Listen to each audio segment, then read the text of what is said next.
அவர் 8 லட்சம் ரூபாய் காசையும் உங்களுக்கு தந்தவர் தானே? தரல, அவரு கையில வச்சிருந்து எண்ணி எண்ணி எண்ணி காட்டி போட்டு, இந்த அரிஜம்மா உங்களோட காசு உங்களுக்கு என்ன வேணும், டீ வாங்கி தரையா, அது வாங்கி அவனை கொண்டு போனா உங்களை கும்பிட்டேன் வீட்டுல வணங்கிட்டான். நான் ஏழாதவனை போட்டு கிடக்குறது பல பல இப்பயும் ஆய காசை வாங்கி மோட்டு கட்டலாம் கட்டினா இப்பயும் ஒழுகுது. கட்டுனாக்க பிள்ளையா கட்டி போட்டு போயிட்டான். அப்ப இந்த சீமெண்டையும் போட்டுமா இந்த ஊருக்கு வீட்டுக்கும் நீ அந்த மோட்டுக்கட்டையும் கட்டிட்டா அவங்க புண்ணியம் கிடைக்கும், இந்த பிராந்தியம் கிடைக்கிட்டான்னு சொல்லி கும்பிட்டானு. பாரணம் மாண்டு போட்டு போனவன் 3-4 நாளைக்கு சொன்னவன் காசு போட்டாங்களா, காசை கேட்கறாங்களா. சரிம்மா, அப்ப பேங்க்ல இருந்து 1 லட்சம் ரூபாய் காசு எடுத்து கொடுத்து 1 லட்சம் ரூபாய் எடுத்து கொடுத்தீங்க. அவரை சிலிப் அவரை சிலிப் அவரே சிலிப் நிரப்பி தந்தவர் இன்டர்வியூ நம்பர் 2 புத்தகம் 1 லட்சம் நான் கையெழுத்த ஊன்றுறேன் எழுத தெரியாம நான் ஊண்டி போட்டு கொண்டு கொடுப்பேன். அதுல எண்ணி தர அவருக்கு கடப்புல வச்சு காசை வாங்கினாரு. வாங்கி போட்டு ஆட்டோவில் நீ வந்து நீங்க மாண்டார் ஓமண்டா 5000 ரூபாய் காசண்டாயில இருந்தது 95 அவற்ற கையில கொடுத்து. நீங்க எங்க கூப்பிட்டாலும் நான் அந்த இடத்த வந்து சத்தியம் பண்ணுவேன். உங்களோட என்ன வேணும், உங்களுக்கு 8 லட்சம் ரூபாய் காசு இருக்கு. உங்களோட காசு நீங்க சந்தை 1 லட்சத்தை விட 8 லட்சம் இருக்கண்டாரு. 8 லட்சம் வேண்டாம் சரி 10 லட்சம் வேண்டாமோ காலில் இருந்து கும்பிட்டோமோ எனக்கு இந்த ஊட்டம் ஏழாத பொடிகளை போட்டு கிடக்குற தண்ணி இறக்கிறேன். இன்னும் வாரணம் மாண்டி விடுது ஒரு கிழமைக்கு போற வந்து சொன்னாரு. அந்த காசு அனுப்புனாதெல்லாம் காசை கேக்குறாங்கம்மா.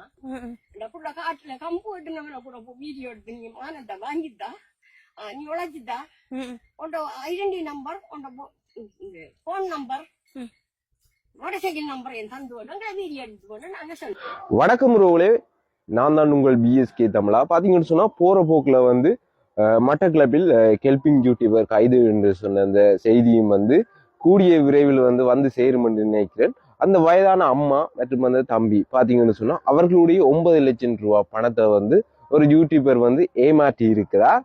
ஆனா அது சம்பந்தமா பாத்தீங்கன்னு சொன்னா அவர் இப்போ ஒரு வீடியோவோ அல்லது ஒரு காணொலியோ வந்து சேகரிக்க போவார். அங்க இருக்கிற ஊர்ல இருக்கிற அந்த அண்ணன்மார் அக்காமார் அவங்கள்ட்ட வந்து நான் தாழ்மையா கேட்கிற விடயம் என்ன என்று சொன்னா, உங்களோட ஊருக்கு உங்களில் ஒருவன், உங்களின் குரலாக நான், அதே போல மக்களின் நாயகன், மக்களின் தோழன், உங்களில் நண்பன் என்றெல்லாம் சொல்லி வந்து நிறைய பேர் வரலாம். அதுவும் இல்லாம ஜாது மூரே ஜாவரம் மேலின் என்றெல்லாம் சொல்லி வரலாம். வரும்பொழுது எல்லாருக்கும் பச்சை பணம் வட்டாடி கொடுங்க. ஏனென்று சொன்னா இவங்க வந்து மக்களை வச்சு ஏமாற்றி வந்து மோசடிகளை வந்து செய்து கொண்டிருக்கிறாங்க.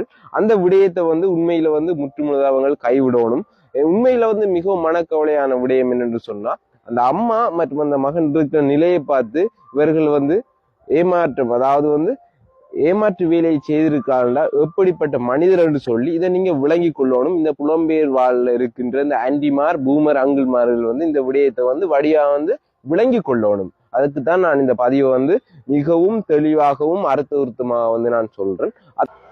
ஓகே உறவுகள், அடுத்ததாக வந்து பாருங்க, இல்ல நாங்கள் கெல்பிங் யூடியூபரா இருக்கிற நாங்கள் கெல்பிங் வீடியோ தான் செய்வோம் என்று சொல்றவங்களுக்கு திருந்துவீங்க இல்லாடி திருத்தப்படுவீங்க என்றதான் உண்மையான விடயம். என்னன்னு சொன்னா, எங்களுடைய மக்கள் பாத்தீங்கன்னு சொன்னா நீங்க நினைக்கிறது போல இல்ல. அவர்கள் வந்து தங்களுடைய உரிமை வந்து மறுக்கப்படும் பொழுது அதற்காக வந்து வேண்டி போராடிய வம்சத்துல வந்து பிறந்தவங்கள்.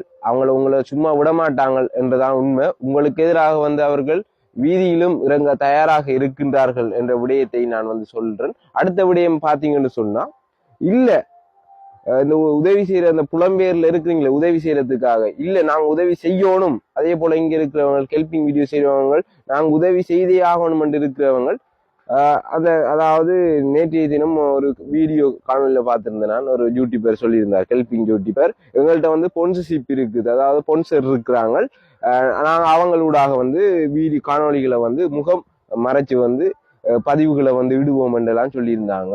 நீங்க இங்க குறும்படம் தயாரிக்கவும் இல்லை, அவங்க உங்களுக்கு ஸ்பான்சர் பண்ணவும் இல்லை, அவங்க உதவி செய்யறவங்க மட்டும்தான் அந்த விடயங்களை வைங்கோ. நீங்க அந்த ஸ்பான்சர் செய்யறவங்க இருக்கிறாங்க தானே, நீங்க சொல்றது போல அந்த உதவி செய்யறவங்க அவங்களுடைய வாட்ஸ்அப் நம்பரையும் உங்களுடைய வாட்ஸ்அப் நம்பரையும் இணைச்சு ஒரு வாட்ஸ்அப் சேனல் உருவாக்கி அதுல நீங்க யாருக்கு உதவி செய்யணுமோ அவங்களுடைய காணொலியில போடுங்க. யூடியூப்ல தயவு செய்து போடாதீங்க. என்னன்னு சொன்னா அந்த ஏழை எழுற பணத்துல நீங்க வாழ வேணாம். சரியோ, நீங்க ஏழை எழுற பணத்துல வாழ வேணாம்.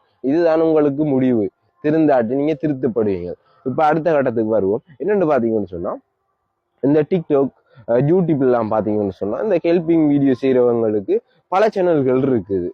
ஹெல்பிங் வீடியோ ஒரு சேனல்ல இருக்கு, இன்னொரு சேனல் இதெல்லாம் பூராக வந்து வருமானத்துக்கு, அவர்களுடைய அந்த திறமைகளை வெளிக்காட்டணும், அதெல்லாம் இல்லை. தாங்கள் ஹெல்பிங் இருக்கிற அதே வருமானத்தை விட இன்னொரு இரட்டிப்பா இந்த இதுல வருமானத்தை வந்து பெற்றுக்கொள்ளலாம். மக்கள் இதையும் விரும்பி பார்ப்பாங்களேன்னு அவங்களுக்கு தெரியும். நீங்க இந்த புலம்பெயர் தேசத்துல இருக்கின்ற இந்த பூமர் ஆண்டிஸ் அங்கிள் என்ன செய்யுங்கன்னு சொன்னா, உங்களுடைய இந்த அன்பு உதவி செய்யற ஹெல்பிங் வீடியோ இருக்காங்க தானே, அவங்ககிட்ட போய் தம்பி இவங்க எல்லாம் இப்படி கதைக்கிறாங்களப்போ நீ வந்து உண்ட இன்கம் போடு, இந்த மாத வருமானம் இவ்வளவுதானு போடு, வருட வருமானம் இவ்வளவுதான்னு போட்டு எங்களுடைய மக்களுக்கு தெளிவுபடுத்தி சொல்லுங்க பாப்போன்னு எவனாச்சு செய்யறானான்னு சொல்லி செய்தானு சொன்னா நான் இந்த காணொலியை அல்லது இந்த யூடியூப்பை விட்டு நான் போறேன், எவனாச்சு செய்யறானான்னு பார்ப்போம். வருகின்ற அந்த வருமானமானது வந்து எங்களுக்கு ஒரு 10,000 20,000 கொடுத்து உதவி செய்ய முடியாத அளவுக்கு தான் இருக்குது என்று சொல்லக்கூடியவனாச்சு சொல்லுங்க, சொல்ல மாட்டான். அடுத்ததா பாத்தீங்கன்னு சொன்னா, அந்த நேற்று காணொலி வந்தது என்று சொன்னதானே, அந்த காணொலியில பாத்தீங்கன்னு சொன்னா இவங்க என்ன விடயத்தை சொல்றாங்கன்னு சொன்னா, நாங்கள் முகம் காட்ட மாட்டோம், அதே போல வந்து இந்த பெண் பிள்ளைகளை இந்த விடயங்களை வந்து செய்ய மாட்டோம், அதாவது வந்து தங்களுடைய ஊழல் வெளியே வந்துருமென்னு சொல்லி முதலாவது வந்து முட்டுக்கட்ட போடுறாங்க. தம்பி நீங்க எப்படி எல்லாம் கதைக்கிறது எல்லாம் உங்களுக்கு தெரியும், முடிஞ்ச ஹெல்பிங் வீடியோ விட்டுட்டு நீங்க உழைச்சி நல்லா இருக்கிற வழியை பாருங்க. ஓகே உறவுகளே, முடிச்சுக்கொள்றேன். நன்றி, வணக்கம். உங்களே அடுத்த ஒரு சின்ன ஒரு விடயம் என்னன்னு சொன்னா, இந்த டிக்டாக் அதே போல வந்து யூடியூப்ல எல்லாம் பாத்தீங்கன்னு சொன்னா, அந்த ஹெல்பிங் யூடியூபர் பிரபல யூடியூபர்களுடைய பேருக்கு பின்னால வந்து பாத்தீங்கன்னு சொன்னா அந்த ஃபேன்ஸ் கிளப், ஃபேன்ஸ் வேர்ல்ட் எல்லாம் போட்டிருப்பாங்களா. நீங்க நினைக்காதீங்க மக்கள் தான் இப்படி செய்யறாங்கன்னு சொல்லி, மக்கள் ஒரு காலம் செய்யல, அவங்க தானே அதுக்கு ஓனர் முழுதும். வடிவா பாருங்க, எல்லா வீடியோவும் வந்து நல்ல குவாலிட்டியா இருக்கும். அந்த வீடியோல பாத்தீங்கன்னு சொன்னா இவங்களோட வீடியோ தவிர இந்த வீடியோவும் வந்து வராது, அதாவது தனிநபரவருடைய வீடியோவும் வராது, அவங்க சார்ந்த வீடியோ தான் வந்து கொண்டிருக்கும். ஓகேயா? அதனால அதுவும் வந்து அவங்க திட்டமிட்டு செய்கின்ற மோசடி வேலைகள் தான் தவிர வந்து வேற ஒரு விடயமும் இல்லை. இதை நான் இறுதியாக கூற விரும்புகிறேன். ஓகே, நன்றி, வணக்கம்.